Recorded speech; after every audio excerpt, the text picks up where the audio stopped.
Hello comrades, this is Natum Doke back again with another video. So first of all, हम लोग का जो 29 नवंबर से नया एक बैच शुरू होने जा रहा है। तो वैसे तो सीट्स फील्ड हो गया है, लेकिन फिर भी जिन जिन को ज्वाइन करना है वो 29 से पहले ज्वाइन कर लीजिए, यानी कि परसों से पहले। एंड देन सेकेंडली, ये जो अभी क्लास होने जा रहा है, ये जो टॉपिक है, तो ये डेली ड्रिल में एक्चुअली एक क्वेश्चन हम डाला था लेबर रिफॉर्म के ऊपर में, जो अभी रिसेंटली चल रहा है। तो स्टूडेंट लोग ने रिक्वेस्ट किया कि सर इसका ऊपर एक क्लास कीजिए, इसको थोड़ा सा डिस्कस कीजिए, समझ में नहीं आ रहा है।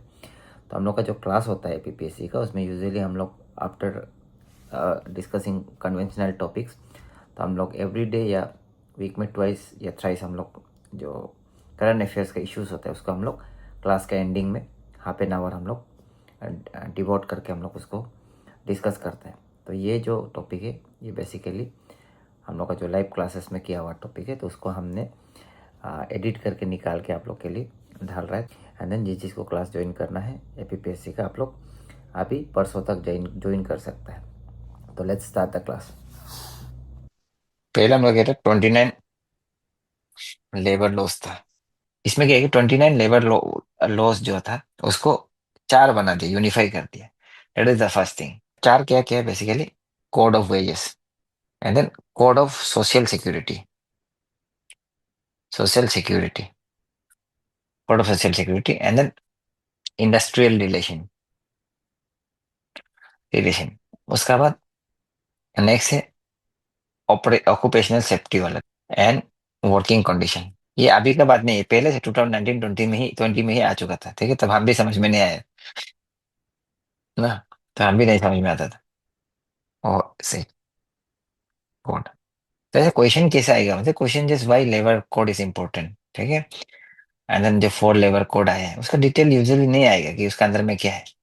ऐसा आ सकता है पुराना वाला का 70 कंपेरिजन आ सकता है। Why this was very important? Because 29 labour laws होने से क्या होगा, कॉम्प्लेक्स था। ठीक है, लेबर लॉस का जो फ्रेमवर्क है इज वेरी कॉम्प्लेक्स।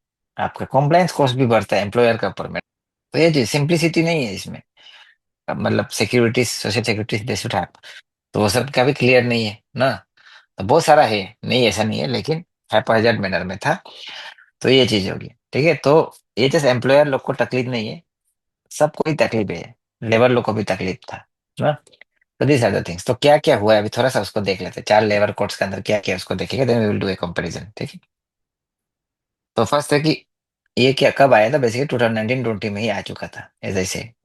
तो दिस कोड ऑफ वेज 2019, तो कोड ऑफ वेज 2019 ये क्या बोलते हैं बेसिकली? इसमें बेसिकली 4 लॉ को इसने मार्च कर दिया।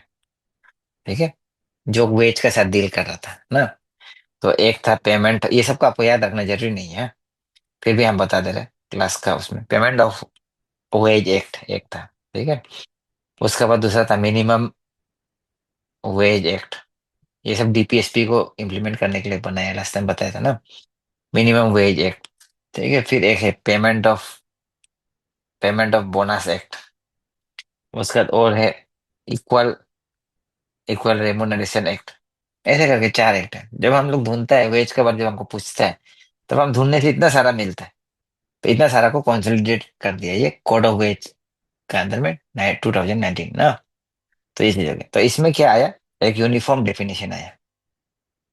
Definition what is wage, wage क्या है इसको डिफाइन किया। ठीक है आपका। तो पहले क्या था देखो, बोनस, आपके रेमुनरेशन क्या क्या है ना, कॉन्फ्यूजन को आपको। ठीक है, पीएफ, बोनस, ग्रेट्युटी, ये सब का कॉन्फ्यूजन को हटा दे, सिंगल स्टैंडर्ड डेफिनेशन लेके आया आपका। एंड देन एक यूनिवर्सल यूनिफॉर्म डेफिनेशन वेज का, एंड एक यूनिवर्सल आपका मिनिमम वेज एक लेके which will apply to all employees. हर एम्प्लॉय के लिए एक मिनिमम वेज होगा। ठीक है, ऐसे नहीं है कि आपका शेड्यूल एम्प्लॉयज के लिए अलग होगा, किसी के लिए अलग होगा, ऐसा नहीं, एक मिनिमम होना है बोल के लेके आए। उसका एक फ्लोर वेज भी लेके आए। फ्लोर वेज क्या है बेसिकली? फ्लोर वेज ऐसा वेज होगा जिससे इससे नीचे नहीं जा सकेगा। एक सेंटर क्या करेगा, सेंटर फिक्स करेगा इसको, एक फ्लोर वेज फिक्स करेगा। ये मिनिमम वेज है जिससे आपका, this is national floor wage, below which state can not keep their wages. एक और प्रोविजन लाए टाइमली वेज पेमेंट का। अगर डेली करता है तो शाम को पैसा दे देना है, शिफ्ट कर दे। वीकली अगर रखता है तो आप वीकेंड में, एंड ऑफ द वीक में दे देना है, एंड ऑफ वीक में दे देना है, ठीक है। मंथली होने से 7 से 10 तारीख के अंदर में दे देना है नेक्स्ट मंथ का। तो ऐसा नहीं होगा कि आप 6 महीना के लिए ऐसे ऐसे को धर्मा नहीं मिला है, ऐसा नहीं होगा अभी। उसके बाद जेंडर इक्वलिटी का भी बात किया है। इक्वालिटी, इक्वालिटी का बात किया, equal pay for equal work for man and women. And then digital wage slip देना पड़ेगा ना, डिजिटल और पेपर में कुछ में भी स्लिप देना पड़ेगा। अभी सेकंड सेकंड क्या कोड है, कोड ऑफ सोशल सिक्योरिटी। तो इसका की फीचर क्या है कि इसमें 9 लॉस था, उसको मार्च कर दिया। EPF act, ESI act, maternity benefit act, building and other construction worker act, because of the multiplicity of the things. 9, देखो 9 चीजें सोशल सिक्योरिटी को डील करनी। सोशल सिक्योरिटी मतलब समझते हैं ना, जो आपका बेसिकली पेंशन वगैरह का बारे में, अगर कोई मर जाता है तो क्या मिलेगा, ये सब ना। तो नाटू को मार्च कर दिया ये, ठीक है। आपको इसके बाद gig gig and platform workers को भी लेके आ गया, ठीक है। तो गिग मतलब क्या, बेसिकली जैसे कि जोमेटो, ओला, उबर लोग देखा होगा ना। हम लोग का अपना अरुणाचल में भी है, या तो एग्जैक्टली याद नहीं आ रहा। उसका बाद एक national social security fund, NSSF करके। तो basically this is for unorganised sector, unorganised sector के लिए एक ऐसा फंड बनाया है, सेक्टर का नेशनल सोशल सिक्योरिटी फंड बनाया है। तो एक ही वर्कर्स लोग के लिए, प्लेटफॉर्म वर्कर्स लोग के लिए, ऐसा करके। ESIC जो ये होता है आपका, उसमें ESIC के अंदर में जो इंश्योरेंस वगैरह मिलता है, ठीक है। तो उसको क्या किया उसमें, इसको भी ऐड कर दिया, plantation worker, gig platform worker लोग का ना। तो इसका अंदर इसका भी एग्जाम होता है, तो EPFO, ESIC वगैरह का, ठीक है। तो ESIC इज बेसिकली अंदर ministry of labour and employment, अंदर लेबर एंड एम्प्लॉयमेंट होता है ESIC, ठीक है। एंड देन आपका प्रोविडेंट फंड, इंश्योरेंस, ग्रेचुइटी, सबको बेसिकली आपका यूनिफॉर्म कर दिया, uniform rules for social security schemes सबका ना। And then Aadhaar link compliance वगैरह करेगा बोल के बोला, ठीक है। एंड देन आपका डिसेबिलिटी कंपेंसेशन वगैरह, मेटर्निटी वगैरह का केस में मिलेगा बोल के बोला है ना। तो this is basically social security code. तो इंक्लूजन बड़ा एक्सपांड किया है सोशल सिक्योरिटी का ना, कंसोलिडेशन तो किया ही है। थर्ड, उसके बाद OSH जो है ना, ऑपरेशन सेफ्टी एंड हेल्थ, ठीक है, एंड वर्किंग कंडीशन कोड 2020। तो इसमें 13 लॉ को इसके अंदर में बेसिकली मार्च किया। इसके अंदर factories act, mines act, dock workers act, ये सब चीज ना।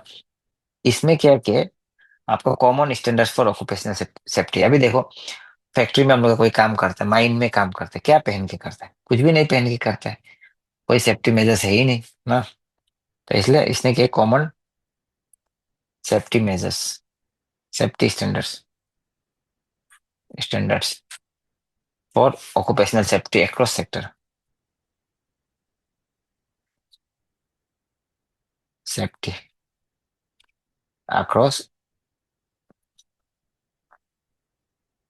Across states, across sectors, different sectors का कॉमन एक तो सेफ्टी स्टैंडर्ड्स बनाए, अलग अलग नहीं करके। नहीं तो माइंस का अलग, फैक्ट्री का अलग, डॉक वर्कर का अलग, सबका अलग अलग अपना अपना, ठीक है।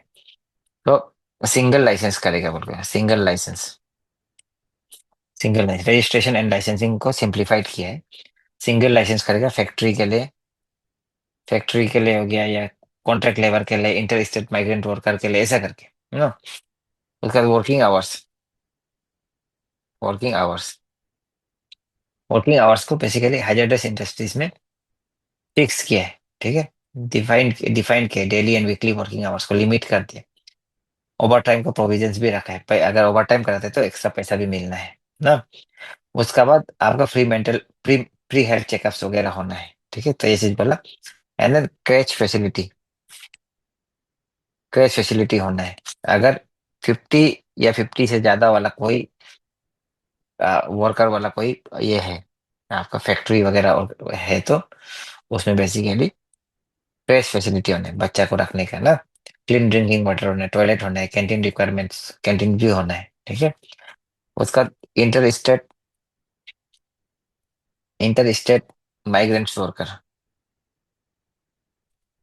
वर्कर्स, इसके लिए आप पासबुक इशू करना है, मैंडेटरी पासबुक इशू करना है, पास ऐसे करके, एंड देन डेटाबेस बनाना है आधार कार्ड से लिंक करके। तो दिस आर द थिंग्स, ठीक है। एंड देन फोर्थ लॉ कौन सा है? इंडस्ट्रियल रिलेशन वाला, इंडस्ट्रियल रिलेशन कोड 2020, ठीक है। तो इसमें बेसिकली तीन लॉ को मार्च किया, थ्री लॉस को मार्च किया, trade union act, industrial employment act और इंडस्ट्रियल डिस्प्यूट एक्ट, ठीक है। Trade union act, industrial employment act and industrial dispute act, ये तीन को इसमें मार्च किया एक साथ ना। तो इसमें basically hiring and firing flexibility, ये कंट्रोवर्शियल भी है, हायरिंग एंड फायरिंग फ्लेक्सिबिलिटी, ठीक है। The threshold for common approval rise from 100 to 300 workers. जो थ्रेशोल्ड है गवर्नमेंट अप्रूवल, अगर 300 वर्कर है, then you will need government approval if you want to fire someone ना, या हायर समवन, तो ऐसे चीज होगी। तो बेसिकली जो परमानेंट एम्प्लॉयज होगा उसको इक्वल बेसिकली एम्प्लॉयमेंट बेनिफिट्स वगैरह मिलना है। उसका बाद 14 डेज नोटिस देना है, नोटिस स्ट्राइक करने से पहले, स्ट्राइक या लॉकआउट करने से पहले, जो भी ऑर्गेनाइजेशन से वो लोग लॉकआउट करने से पहले। देखो ये भी डीपीएसपी से आया हुआ है ना, management of the industries DPSP में है, ठीक है। 14 डेज नोटिस देगा यूनियन लोग लॉकआउट करने से पहले ना। तो ये चीज होगा। तो एंड देन नेगोशिएशन वगैरह करने के लिए भी, for better collective bargaining single union with 51% of the member करने से नेगोशिएशन करेगा ना, जो भी यूनियन है उसका। एंड देन डिस्प्यूट रिजोल्यूशन, कुछ अगर डिस्प्यूट्स हो जाते हैं इंडस्ट्री के अंदर में, डिस्प्यूट रिजोल्यूशन हो जाने से क्या होगा बेसिकली, आपका mandatory grievance redressal for firms 20+ worker वाला से ऊपर वाला को मैंडेटरी ग्रीवेंस रिड्रेसल मैकेनिज्म कुछ होना है। तो ये चीज हो गया। एंड देन जितना भी ट्राइब्यूनल्स है इंडस्ट्रियल का उसको स्ट्रेंथन किया है।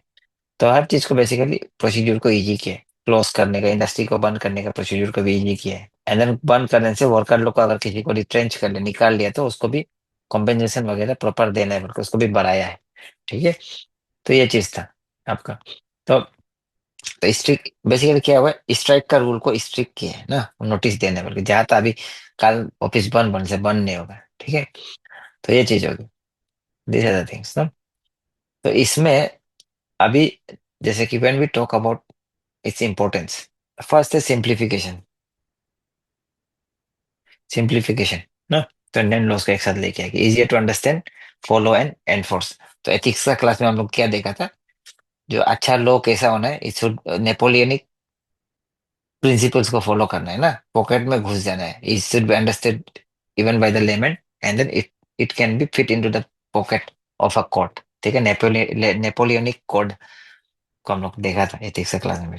तो सिंप्लीफिकेशन हो गया। And then second, ease of doing business को बूस्ट करता है बोल के बोलते हैं, ठीक है। It boost ease of doing business. Uniform definition है, सिंगल रजिस्टर फॉलो कर रहा है, डिजिटल फाइलिंग हो रहा है, वेब बेस्ड इंस्ट्रक्शन हो रहा है। तो कॉम्प्लायंस बर्डन कम हो जाता है आपका ना।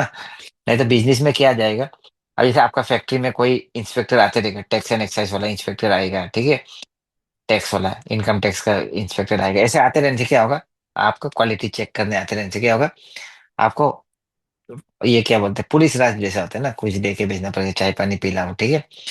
तो ये सब कम है, ईज ऑफ डूइंग बिजनेस बनता है, कॉम्प्लायंस बर्डन कम होता है, ईज ऑफ डूइंग बिजनेस ना, कॉम्प्लायंस बर्डन कम होता है। तो basically predictable business friendly labour rules है ना। तो मेक इन इंडिया को फैसिलिटेट करके बोलते हैं। उसका बाद next is your social security coverage बढ़ रहा है, कवरेज बढ़ रहा है, ठीक है। अभी तक हम क्या बोल रहे हैं, simplification, ease of doing business, compliance cost कम हो रहा है, बर्डन कम हो रहा है, बिकॉज प्रिडिक्टेबल है, आपका बिजनेस फ्रेंडली लेबर रूल है। तो it will facilitate growth of manufacturing अंदर make in India. Social security coverage बढ़ रहा है, ठीक है। हेल्थ इंश्योरेंस, मैटरनिटी बेनिफिट्स वगैरह आपका gig workers, platform workers, unorganised workers को भी मिल रहे हैं ना आपका, क्योंकि 90% इंडिया में क्या है, अनऑर्गेनाइज्ड है इंडिया में, ठीक है। अनऑर्गेनाइज सेक्टर में काम कर रहे 90% वर्कर्स लोग अनऑर्गेनाइज सेक्टर में है वर्कर्स, तो इसलिए इट इज इम्पोर्टेंट। उसका बाद फोर्थ क्या है, fair wage protection, timely timely and fair wage protection. ये एक चीज है, टाइमली पेमेंट होना है ना, वेज थेफ्ट नहीं होगा, equal remuneration for men and women मिल रहे हैं, and then there is greater flexibility for the employers. जो टर्मिनेशन और हायरिंग का जो वो है पॉलिसी, उसको एम्प्लॉयर लोग के लिए ठीक है ना, ग्रेटर फ्लेक्सिबिलिटी फॉर एम्प्लॉयर्स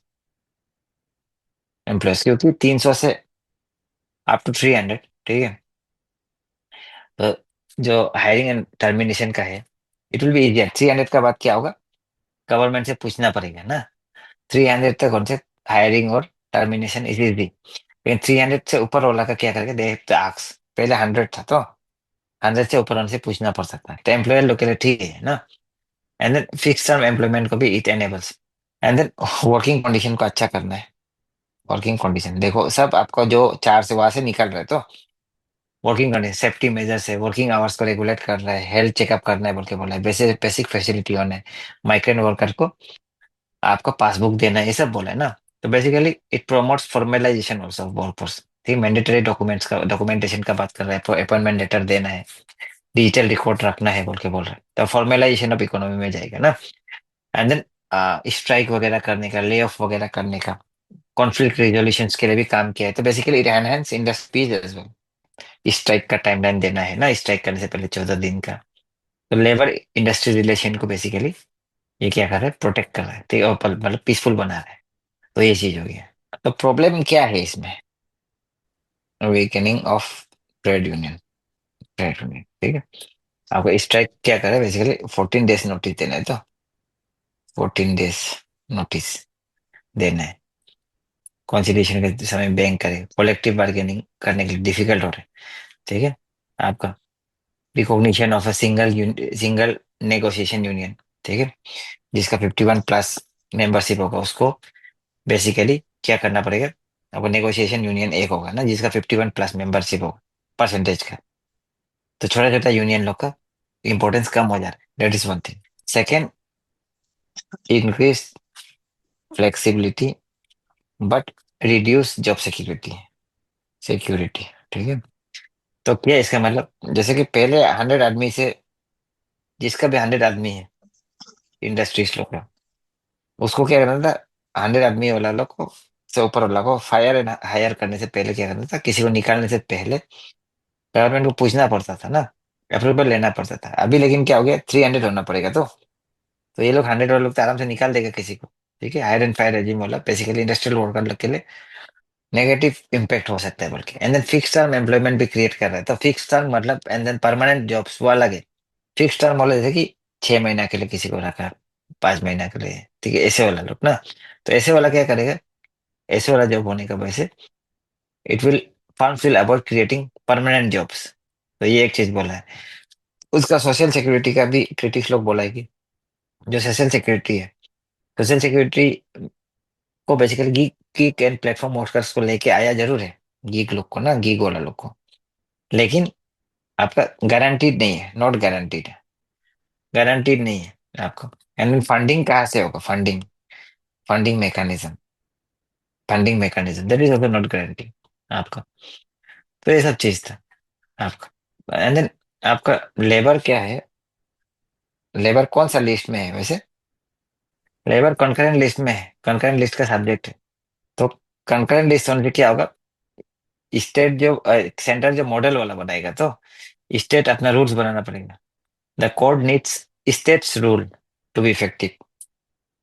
तो बहुत सारे स्टेट का तो ये कैपेसिटी है ही नहीं इम्प्लीमेंट करने का, इफेक्टिवली किसी की कैपेसिटी नहीं, लीगल कॉन्फ्लिक्ट भी होगा क्योंकि एम्बिगुअस है, तो कैसे इम्प्लीमेंट करेगा कंकरेंट लिस्ट में। तो इसका जो OSH है ना, OSH कोड जो है, बेसिकली OSH कोड के अंदर में जो threshold for applicability in factories, ठीक है, पहले 10 वर्कर्स था, अभी 20 कर दिया विथ पावर, ठीक है, पावर से जो करते हैं।